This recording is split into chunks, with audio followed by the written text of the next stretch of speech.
வரப்போற ப்ராப்ளத்தையே தடுக்கலாம். তামিল তারকা বিজয়ের বহু আলোচিত শেষ ছবি জন নায়াগা মুক্তি নিয়ে অনিশ্চয়তা আরো বেড়েছে।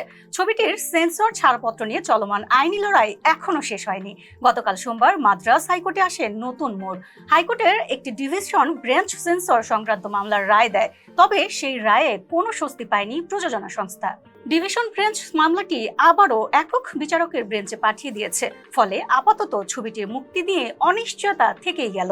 প্রধান বিচারপতি এম শ্রীবাস্তব ও বিচারপতি জি অরুল মুরগেন নেতৃত্বে এই রায় ঘোষণা করা হয়। এই মামলার মূল বিরোধ কেন্দ্রীয় চলচ্চিত্র সার্টিফিকেশন বোর্ড সিবিএফসি ও ছবির প্রযোজনা সংস্থার মধ্যে। এদিকে বিজয়ের শেষ ছবি হিসেবে জন নায়াগা নিয়ে দর্শকের আগ্রহ তুঙ্গে। ছবিটি মুক্তি পাওয়ার কথা ছিল 9 জানুয়ারি, কিন্তু সেন্সর ছাড়পত্র না পাওয়ায় নির্ধারিত দিনে মুক্তি পায়নি। এরপর শুরু হয় একাধিক আদালতের আইনি লড়াই।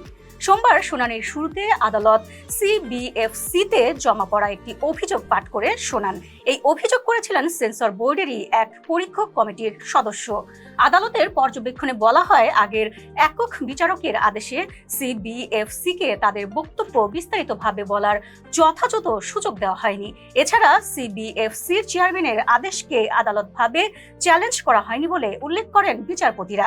এ কারণে ডিভিশন বেঞ্চ আগের আদালতে বাতিল করে মামলাটি ফেরত পাঠান। প্রযোজনা সংস্থার দাবি, গত ডিসেম্বরে সেন্সর বোর্ড 14টি কার্টের শর্টে ইউএ 60+ সার্টিফিকেট দিতে চেয়েছিল।